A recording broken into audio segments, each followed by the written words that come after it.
Yellow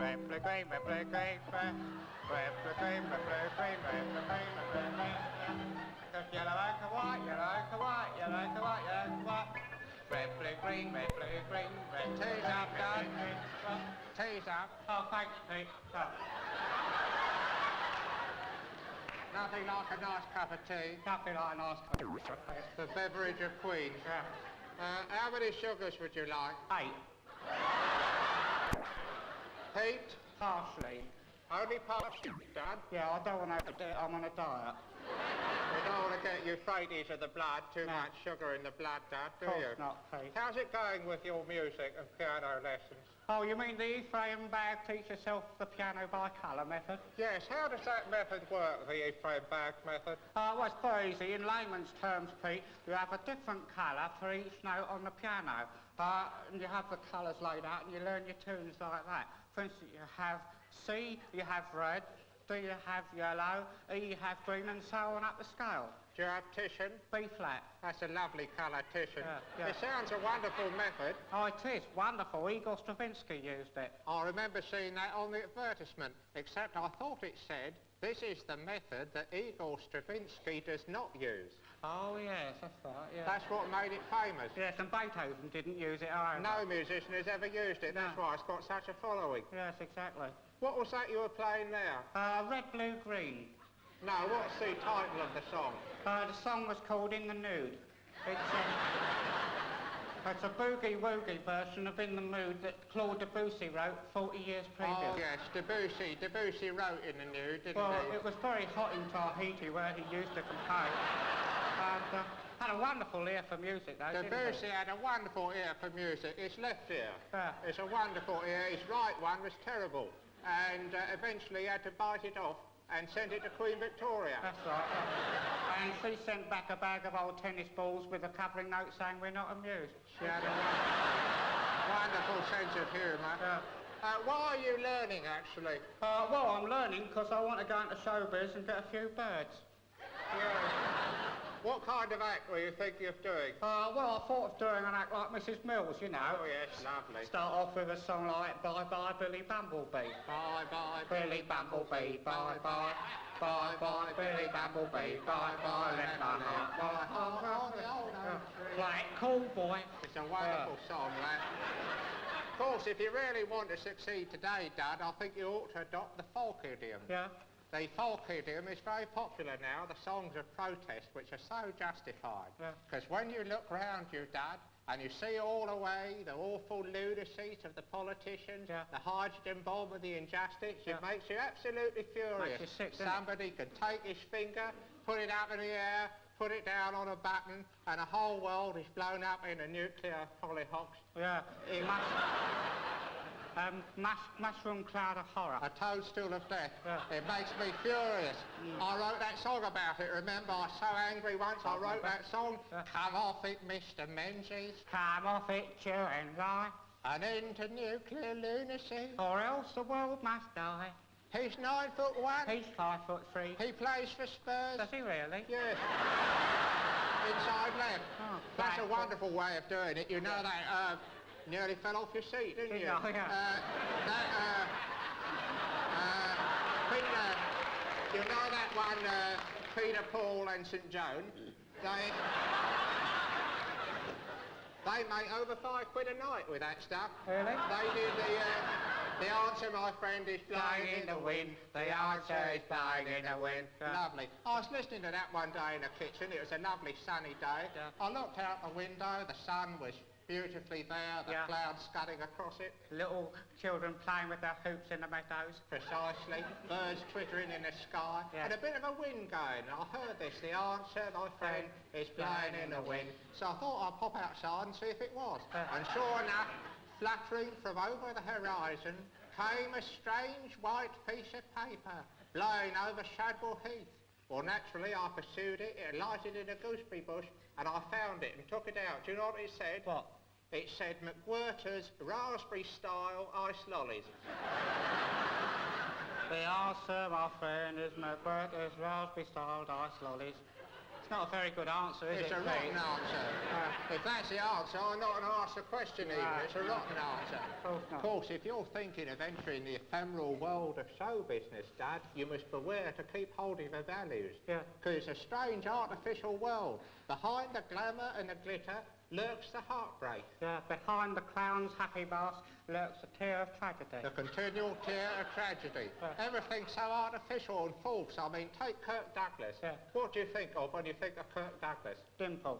Dimple. Dimple springs to your lips. Springs to his chin. Do you know what that dimple is? What is it? That dimple, it's a wart. It's not, it's a dimple, it goes in. No, it's a wart, it goes out. But what they do in Hollywood is they photograph it in double reverse, triple negative, and it comes out, or goes in, looking like a dimple. Oh, yeah. It's the same with his nose. His nose goes in as well. Well, he's got an ingrowing nose, has he? Yes. He nearly kills himself every time he sneezes.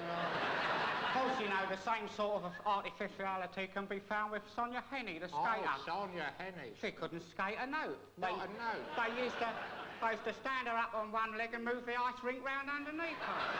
That was the only way to simulate it, wasn't it, Dad? Mind you, Pete, she had a wonderful smile. No, she had a horrible smile. What they did was they took Myrna Loy's smile and dubbed it onto Sonia Henney. Oh. Well, it's very strange because I can't stand Myrna Loy's smile, but it looks lovely on Sonia. It's lovely on Sonia, lousy on Myrna. That's show business. Well, of course, another example like that is Lawrence Harvey's legs, which are played by Marlene Dietrich. Yeah. And beautifully played at that. Wonderful. Of course, Dad, if you're going to get on in show business, you've got to have a good name, something to catch the public. What do you think of calling yourself? Thought of calling myself Gregory Peck. It's a good name. It's got a certain ring to it, hasn't it? The only trouble is, I think it's already been used by somebody. Oh, wait a minute. Who's that bloke yes. who used it? What's his name? It's on the tip of my tongue. Gregory Palmer? Palmerston? Peck. Gregory Peck's used Gregory Peck, yeah. he's the one. He's been flaunting it all over the place. Yeah. Of course, you know the secret about Peck, no. Gregory Peck. No. He can't sit down. Really? He can't sit down, Dad. He has an ailment of what can only be described as the... bottom. Of the bottom.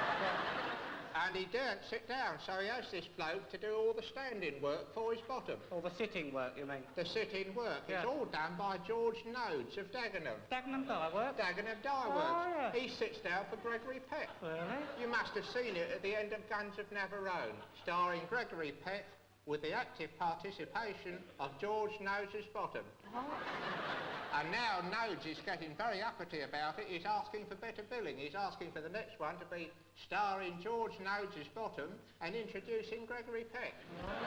He's getting very big-headed about his bottom. His bottom's gone to his head, isn't it? Best place for it, Dad. Yeah. For it. Did I tell you a very strange experience I had last night, Pete? No, Dad, what was it? Well, Pete, I was sitting down in bed, actually, at the time, drinking a cup of cocoa. Of course you were, Dad. Of course I was, Pete. And I was flicking through Sophisticated Screen Secrets, the wonderful magazine for the film Connie Skinny. And I was drinking my cocoa. Of course you were, Dad. Of course I was, Pete. It was a June 1930 edition. Oh, yes. And I was flicking over the yellow pages, you know. Steeped in history. And coffee stains. And I come across this picture of Jane Russell. The busty beauty. Oh, this is the point, Pete. This is the point. Jane Russell, flat as a pancake. It was a still from a film called The In-Law.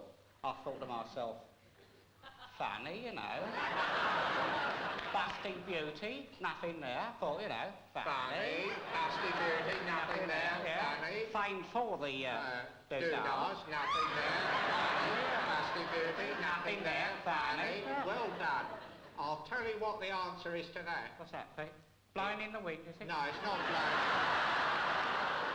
The answer to that is that Jane Russell was indeed extremely flat-chested, and they made the film The In-Law. It was a terrible failure. Nobody went to see it. I didn't go to see it. I remember that. I didn't either, no. I remember you not going to see it. Oh. Anyway, Metro-Goldwyn Paramount Mayer did an audience research to see why no one had gone.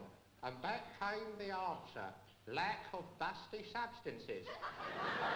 Well, what they did was they persuaded this bloke, Sabu, Oh, the Indian elephant boy. You remember Sabu, lovely little bloke. Yeah. They asked Sabu to climb into her blouse and stick his fists out. Stick his fists out like this to simulate the busty substance.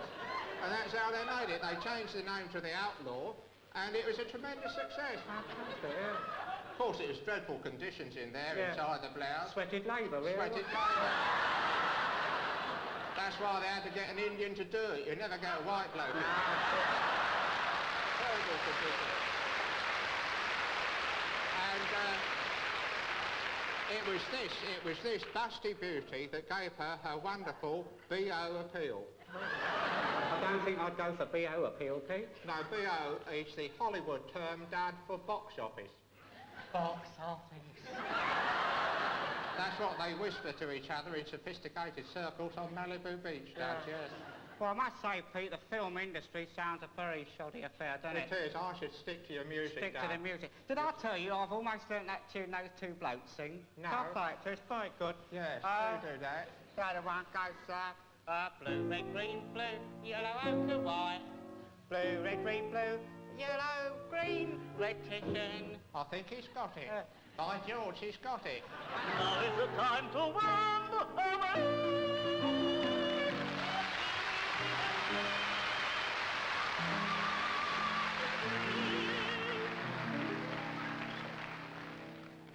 Goodbye, goodbye, living you, give it up. Goodbye, it's a time. You know the time in everybody's life.